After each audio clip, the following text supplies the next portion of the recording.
tahun 2004 IKADIN mengadakan musyawarah nasional luar biasa di Pontianak.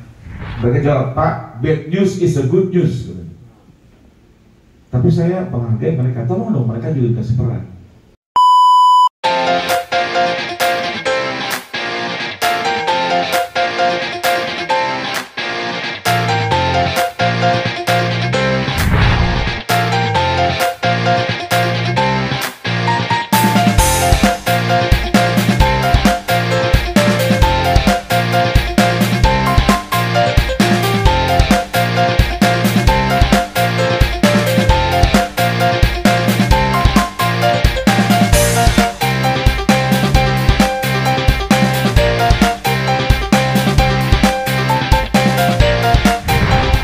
Assalamualaikum warahmatullahi wabarakatuh. Shalom, selamat siang.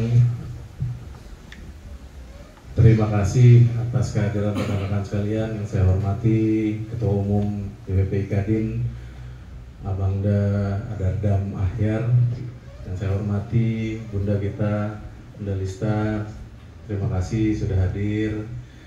Yang saya sayangi dan saya cintai rekan-rekan sekalian yang listnya ada 50 tapi yang hadir baru segini. Terima kasih sudah hadir menyempatkan waktunya. Ada yang tadi izin lagi sidang. Bu Anita udah datang belum ya?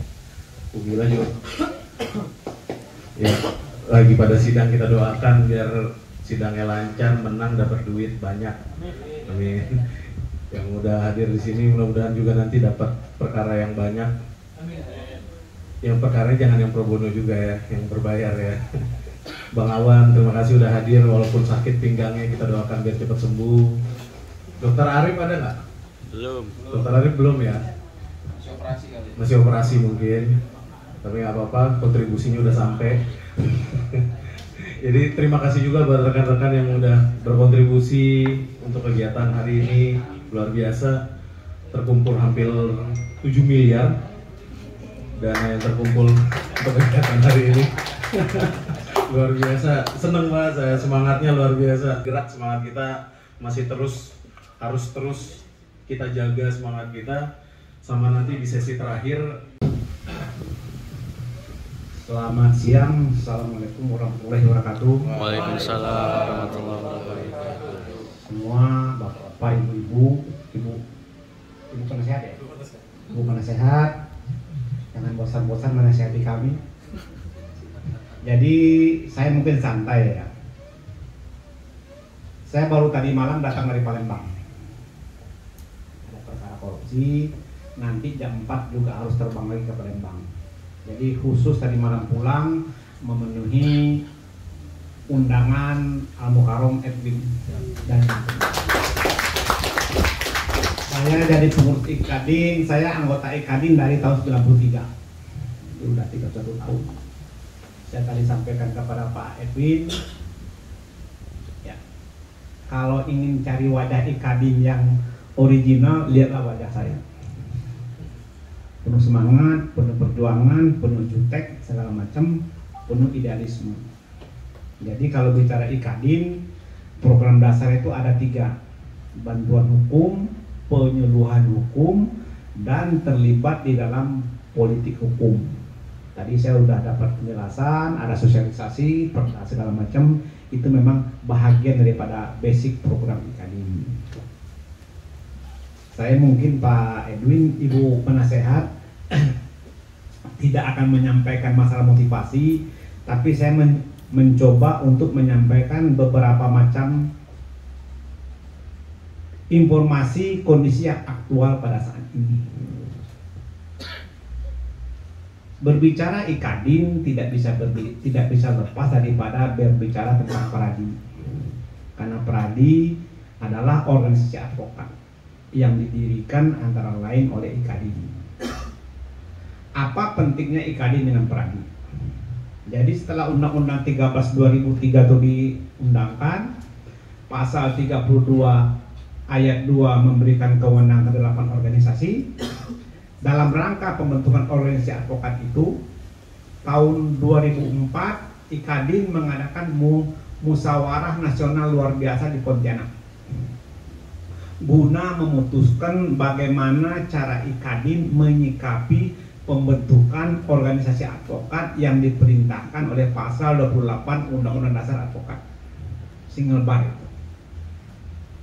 Karena apa? Karena kebetulan sekarang ketua umumnya adalah senior kita, Ketua Dewan Penasehat Profesor Otto, maka IKADIN harus menjadi bahagian yang terdepan untuk bisa mengumandangkan hakikat daripada single bar itu.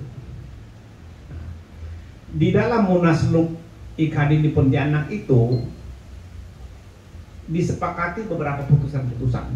Pertama, IKADIN memutuskan organisasi advokat yang akan dibentuk berdasarkan undang-undang advokat itu namanya haruslah IKADIN. Option pertama. Kalau itu tidak tercapai, maka namanya kembali kepada nama Pradin.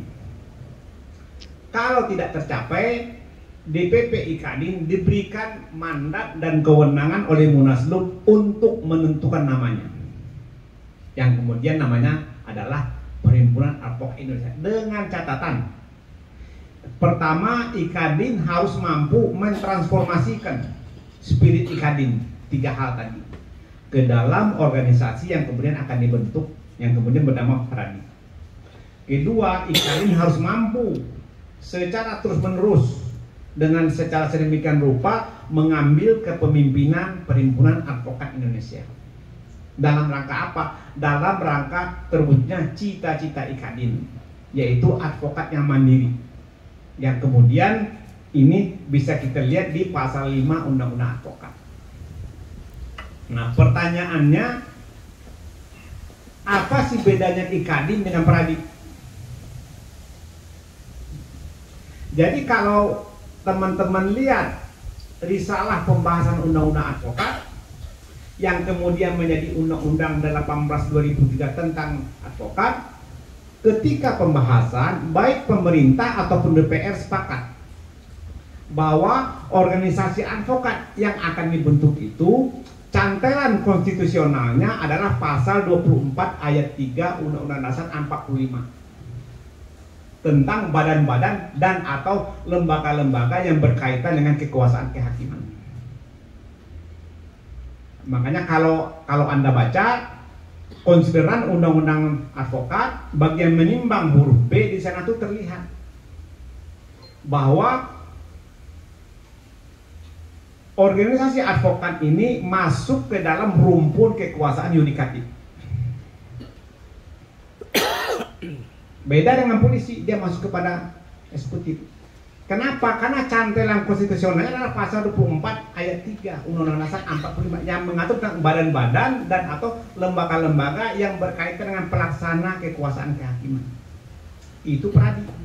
Nah, kalau IKADIN, IKI segala macam, di mana cantelannya? Itu cantelannya adalah pasal 28 Undang-Undang Dasar 45 tentang kebebasan berserikat. Jadi rezim konstitusionalnya sudah berbeda. Warahmatullahi wabarakatuh. Selamat siang, salam sejahtera untuk kita semua. Alhamdulillah kita bisa berkumpul siang hari ini di rangkaian kegiatan rapat kerja cabang IKADIN Kota Tangerang Selatan, dan selamat datang untuk Ketua Umum kita Pak Ahdadan dan juga Ketua IKADIN yang sama-sama kita cintai, kita banggakan tentunya, dan berserta Pak Sekretaris Bang Sastra, juga MC, juga adik-adik, bisa panggil adik-adik aja, rekan-rekan ya, anak-anak ya, rekan-rekan advokat semua yang hadir siang hari ini. Tadi Pak Ketum bilang saya nggak nasihatin, tapi itu nasihat semua loh. Itu nasihat semua, Bang. Dan ilmunya pasti kan berguna ya, khususnya nih untuk para junior-junior nih, Pak Ketum. Dan tadi memang sangat itu betul-betul sejalan juga. Saya juga mengawali di Posbakum Jakarta Barat. Sejatinya kita yang namanya magang itu 2 tahun, tapi saya di Jakarta Barat tuh 5 tahun Bang dulu sama Bu Widya. Oke, selamat sore rekan-rekan sejawat yang saya hormati dan banggakan. Pertama, saya minta maaf ke ketua, pengurus dan rekan-rekan, saya terlambat karena memang betul-betul ngatur waktu hari ini sangat lelah gitu ya. Kebetulan tadi baru selesai kami menangani perkara sengketa kepengurusan Kadin dan agak molor di PM Selatan. Tapi di luar itu, kebetulan saya ini sekarang selain di Kadin Sekjen, di DKD Jakarta Ketua dan Kehormatan sidangnya banyak. Disuruh bantuin Pak Yusril dan Pak Oto juga di Kemenko. Saya satu-satunya advokat yang dilibatkan di sana. Tapi paling tidak saya terus menjaga agar dua tokoh advokat ini betul-betul dalam menjalankan tugas kenegaraannya melakukan reformasi hukum secara besar-besaran. Waktu saya diminta sedikit, waktu saya diminta oleh Pak Oto bergabung di Kemenko, dibilang, Leif, kamu satu-satunya advokat yang saya tarik dengan persetujuan Pak Yusril. Terus apakah bersedia? Sebelum bersedia saya tanya dulu apa tugas saya. Karena staf khusus itu kadang dikonotasikan negatif. Yang penting kan tujuannya bagus, Pak. Kalau tujuannya jelek kita lawan, karena udah biasa, Pak. Kita lawan beginian. Advokat yang aneh-aneh ada syuting. Pengacara Nenek Mina yang bebasin inhutan di pencurian kayu lu gak syuting. Mereka jawab, Pak, bad news is a good news. Tapi saya menghargai mereka, tolong dong mereka juga kasih peran agar orang berlomba untuk menjadi advokat yang baik. Apalagi di negara hukum, sebenarnya sangat dibutuhkan. Saya sampai bilang kalau advokat itu bagus, kualitasnya bagus, disiplinnya bagus, kinerjanya bagus, nggak perlu ada ombudsman, Komnas HAM segala macam. Ada masalah di Indonesia, lapor kita yang bergerak. Jumlah kita banyak di mana-mana ada. Sekarang kalau dianggap saluran-saluran itu macet, termasuk advokat juga asik sendiri, sehingga buatlah komisi-komisi itu gitu. Menegakkan HAM itu tugas kita. Coba buka di Undang-Undang Dasar, di Undang-Undang Advokat. Kita tidak hanya menegakkan hukum, tapi juga hak asasi manusia. Makanya kemarin si Pijai waktu kasih pidato benar. Ya, bahwa advokat itu harusnya dilibatkan dalam pemajuan dan penegakan HAM. Nah jadi intinya adalah apalagi kebutuhan anak-anak di Kadin udah tahu basicnya seperti apa, kalian pun waktu masuk di Kadin juga sudah tahu lebih kurang warnanya seperti apa, dan sekarang tantangannya udah clear, arahnya kemana, ikutlah, karena kalau you nggak ikut perubahan, Anda akan digilas oleh perubahan itu sendiri. Dan jangan advokat Kadin kena gilas gitu. Dan percaya ada caranya. Ya, kualitas dibagusin, ya, pengetahuan, exercise, ya, yuris dipelajari. Jadi kalau kita bikin kaidah itu menarik. Ya, ini cukup, ini saya cerita lagi. Satu hari lalu saya dapat amanah untuk jadi tim pengacaranya Pak Bobi Nasution dan Surya karena Pak Edi menggugat di MK sekalipun 6733. Jauh banget gitu, tapi oke lah, namanya menggugat boleh. Nah, saya dihubungi oleh Pak Hinca, Demokrat. Lalu Pak Hinca ngobrol sama saya, Mas Rif,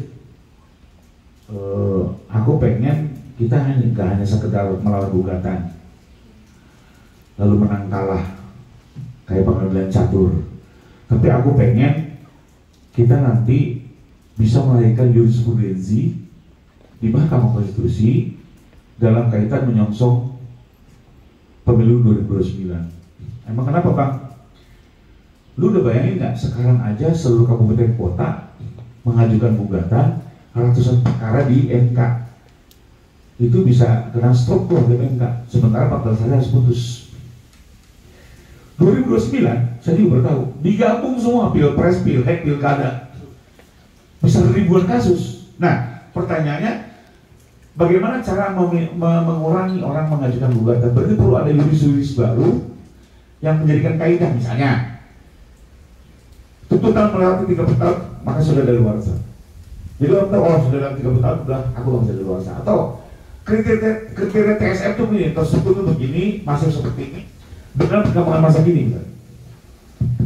Nah kalau itu bisa jadi juris, mudah-mudahan kita tidak hanya sekedar menyelesaikan perkara menang kalah, tapi ada juris yang jadi panduan untuk pilkada berikutnya, agar perkara dan semua orang sembarangan gugat. Dulu di undang-undang pilkada kan ada sebenarnya selisih 3% baru boleh masuk, tapi gara-gara TSN, gara-gara MK juga boleh masuk mengadili pelanggaran, akhirnya semua masuk, Pak. Nah ini perlu juris baru. Coba lu bikin gimana caranya, ada kaidah baru, syukur-syukur berhasil jadi juris. Saya juga belum yakin bisa, tapi saya senang yang begini. Kita perkara bukan sekedar memutus, tapi melahirkan juris-juris yang mewarnai perkembangan hukum negeri. Ya, jelek-jelek kan kalau saya udah dapat juris, boleh cek. Juris tetap Mahkamah Agung. Lahir dari diri saya bilang, oke Bang Insa, kita setor lagi. Yuk kita coba pikirin apa nih. Mungkin kalau pertanyaan sebenarnya simpel ya, jauh banget gitu. 3 dengan 7 kan gitu. Nah tapi, yuk kita sama-sama pikirin apa yang, apa yang terbaik gitu ya. Nah jadi saya mengajak teman-teman juga sebagai advokat di Kadin punya warna, punya karakter, ya jangan sama dengan 87 organisasi lainnya.